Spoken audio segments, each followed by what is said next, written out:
Hey guys, it's Chelsa Messenger with Picks and Parlays. It's that time of the week. We're doing NFL rapid fire picks where we go down the line and hopefully pick a bunch of winners. And if not, at least give you some good information to base your bets on. So 2020 is almost over, thank goodness. And we've got a promo code to celebrate. The code is 2021 for 20% off the entire site at picksandparlays.net. We've got Craig Trapp joining us. And Craig, we're starting with the Cowboys and the Giants. The Cowboys favored here -3. The total is 44.5. Both these teams still in contention for the division. The Cowboys have won 3 in a row, both straight up and against the number, winning outright as dogs in 2 of those. And then you've got the Giants, who have been on the other end of the spectrum. Who do you like here? Well, these teams are headed in opposite directions. The Giants, on a slide here, and the Cowboys kind of turn things around. I think you have to. If the Cowboys win, they're in. The Giants need to win and get help. I think the Cowboys are clearly the better team. Andy Dalton has found that he gets these guys, he has great weapons all over the field. If he just gets these guys the ball and let them do the work, and that's what he's been doing. I like Dallas -3 here. The solid defense of the Giants has kept them in the most of the season, but over recent weeks, it's just not been enough to make up for what has not been a very good offense most of the year. So I like the Dallas Cowboys -3 here. Yeah, I'm going with the Cowboys here just because I like what I've seen from their offense. Andy Dalton has been coming out firing, coming off a monster day last game. 377 yards of offense. He has a stable of receivers that he's finally utilizing. I'm not too sure about their defense, but I like this offense a whole lot better than this Giants team that hasn't shown me much lately. Give me the Cowboys. Moving on to the Falcons and the Bucks. The Bucks -6.5 here. The total is 50.5. The Bucks winning the last meeting a couple weeks ago, 31-27. If the Bucks win, they'd face the winner of the NFC East in the first round of the playoffs, which is something they definitely want. Craig, who do you like in this one? Yeah, I think Atlanta would like nothing more, though, than to make Tampa Bay go through a tougher road to the Super Bowl. Tom Brady was amazing last week, although it was against the Detroit Lions without even the interim head coach and a bunch of other coaches. So I don't know. This is a tough spot to lay or even take a number. I think you have to go with the total here. Much safer. Take the over 50.5. Tampa Bay's offense has been on track. I think they continue to find that running game. When they're able to run the ball and play action pass that we know Tom Brady loves, this team's going to be very tough to stop. I think they do that this week. Over 50.5. Yeah, I'm on the over train as well. The Atlanta defense is ranked 31st in the league in pass yards allowed, and guess what the Bucks do and do extremely well? They pass the ball really well. They rank 3rd in the league in pass yards, and Tom Brady has already thrown for 738 yards over his past 2 games. So this Bucks offense is really heating up. And meanwhile, Julio Jones probably won't play in this one, but Calvin Ridley, what a year he's having for the Falcons. He's stepped up really big, putting up 100-plus yards in more than half of his games this season. I like both the offenses in this one. Let's take the over. Packers-Bears. Packers -5.5 on the road here. Total is 51.5. The Packers coming off that drubbing of the Titans at home in the snow, but they're heading to Chicago for this one to face a Bears offense that looks a little bit better. Who do you like here? Well, both these teams is a meaningful game. Obviously, the Bears need to win and get a little help to get in.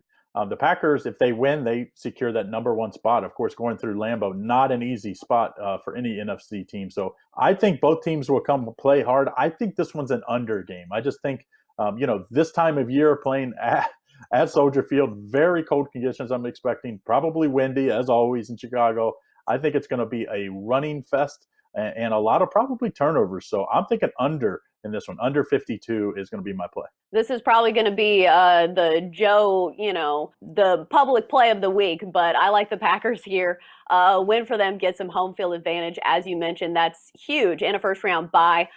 Bears have played the Jags, the Vikings, the Texans, and the Lions. Yeah. So, yeah, their offense has looked a lot better, but against really bad teams. I don't think the Packers defense is that great either, but give me Aaron Rodgers to put up some points here because before that, the Bears lost to the Packers 41-25, and I see similar things happening in that one. Moving on to the Raiders and the Broncos. The Raiders -2. The total is 50.5. Last meeting, the Raiders won at 37-12.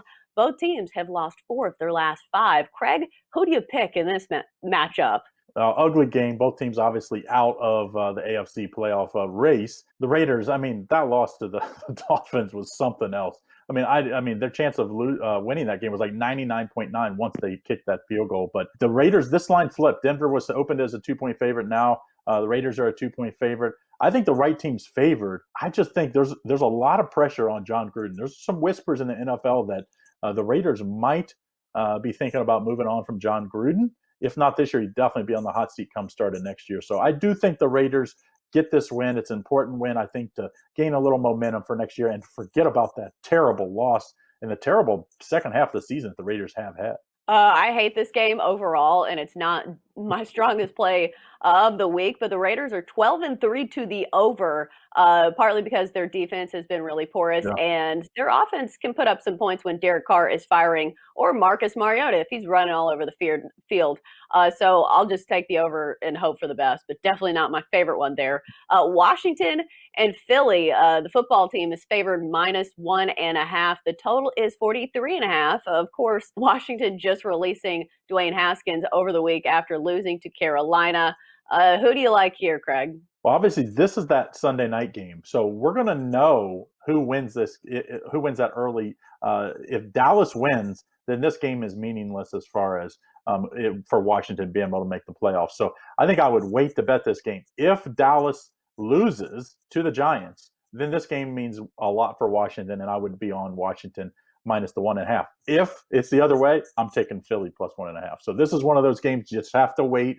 You'll have time and see who wins and then play, who has the motivation. Washington would have no motivation. And like you said, that Dwayne Haskins releasing a quarterback after they start the prior week, not the best for the franchise there. Yeah, I don't love betting things this early in the week, but I think I would lean towards the under of 43.5 just because Washington's offense has not been able to get much going. We mentioned their quarterback issues. And then the Eagles, I think if there's pressure on their quarterback, it's going to be tough sledding for their offense because Jalen Hurts has been good, but this Washington football team really does have a really solid front four when it comes to their defense. But that's going to wrap it up for NFL Rapid Fire Picks. As always, thanks for tuning in and best of luck to everyone betting out there.